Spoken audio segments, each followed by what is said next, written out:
And brands are very unique. They have very complex personalities. There's several key branding elements. The brand name, the logo, the symbol, the tagline, and the slogan. The tagline and the slogan are not the same.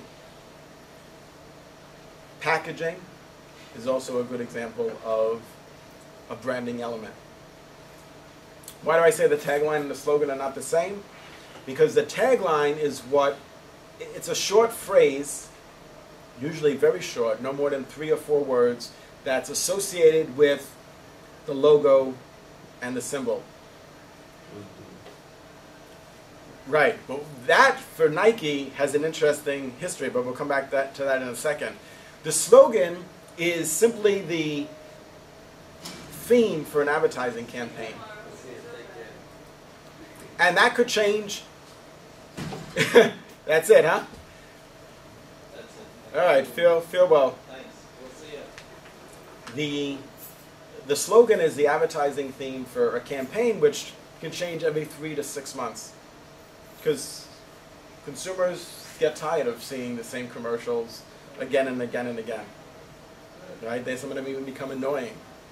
Right? But the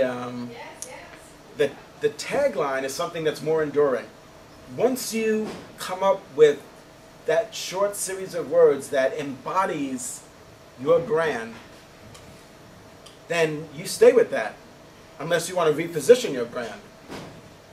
So that's something that you wouldn't change more than every 5 years. Or maybe you would want to keep the same tagline for 10 years or 20 years.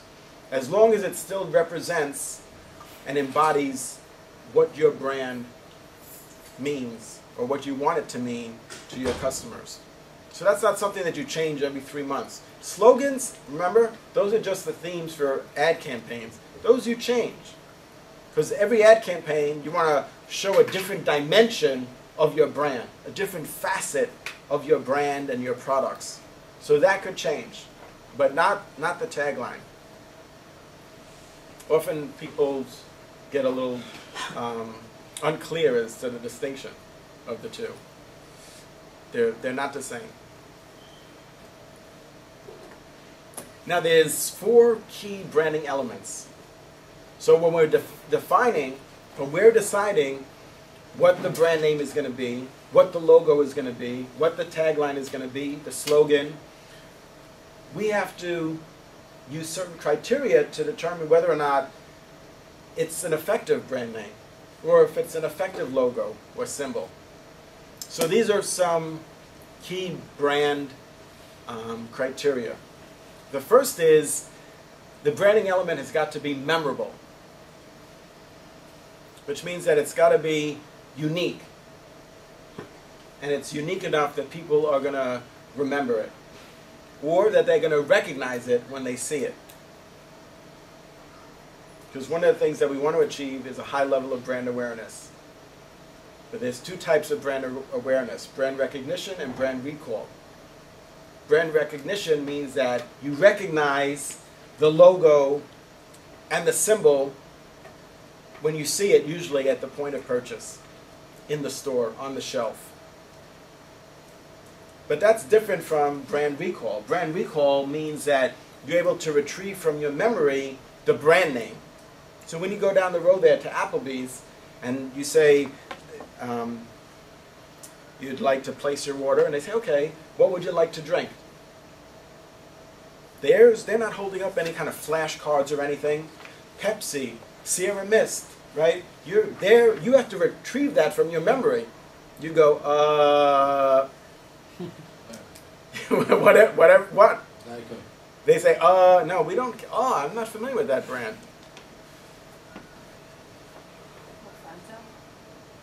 Fanta? So what are some brands? Let's talk about beverages. Let's go around the room and I want you to tell me some brand names for beverages. Who's going to start? Go ahead, Yitz? Okay, Andre? Sunkist tastes like Friday even on Monday. No, that's me. I know. That's awesome that you remember that. Smart water. Isn't it Ciroc. water? Yeah. It's electrolyte. Who's their spokesperson? Yep. Who, Ciroc, vodka. He said. Vodka? Smart You know what water's vodka is, gonna right? burn The students consume alcohol? No. Not here, right? stuff. Not on Wednesdays. Only soft drinks, right? Fanta. Gatorade. Nasty. Yum. Snapples. Snapple. I never got the nasty part. Like, how do you, like, nasty, you know? Like, how do you name a beverage? It's nasty, you know? Not even nasty family, right? Oh, is that why? Yeah, it's produced by Nestle, so they formed that conjugation. It's tea, so it's nasty. I don't know what's up. Yeah, brilliant, right? But this is the thing. When it comes to determining a brand name, it's not so important to pick a brand name that has some sort of subliminal or implied meaning. That's not going to get you very far. It's cute. It's interesting if you come up with something, a brand name that's a little catchy or implies something. But the only way that you're going to have a meaningful impact in building your brand and creating associations is through advertising. It's not by some cutesy little brand name or term that you come up for as your brand name that's going to give you forward momentum, that's going to make you successful, that's going to allow you to sell a large number of units. It's the associations that you build with that brand name. Like, for example, what does Mercedes-Benz mean? Like, there's nothing implied there. As far as I know, it doesn't translate to something that means fast or high performance or anything to even do with cars at all. But the reason why, to all of us here, even for those of us who are not car enthusiasts, why it means something is because they spend billions of dollars in communicating that Mercedes is a high-end luxury car. Some companies, they spend an enormous amount of time trying to come up with a brand name. I'm not familiar with that one. For example, there's a video segment that we could watch about Accenture. Oh gosh, A what? it's a consultant firm, Accenture. They had Tiger Woods as their spokesperson. Yeah, Accenture, they spend an enormous amount of time coming up with thousands of brand name alternatives, which really is not productive.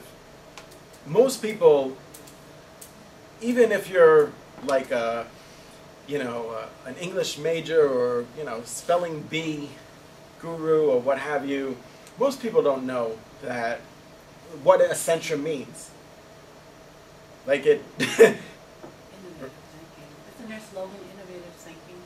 Yeah, but the Accenture has something to do with excellence and. Accentuating your business and making it go forward, yeah. Because my job here is Accenture Consultants. But that doesn't help them. What helps them is those campaigns, like you're saying, and those slogans that they use in advertising about innovative thinking and so forth. That's what gives the brand value. That's what gives the brand an identity. Not like the fact that the brand name has some sort of implied meaning.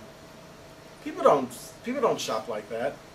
Business people or consumers. No, but if you're a senior executive, you're not going to say, I wonder what that means. Let me Google this. Let me go onto some online thesaurus or something and figure out, oh, Accenture, oh, that's deep. Like,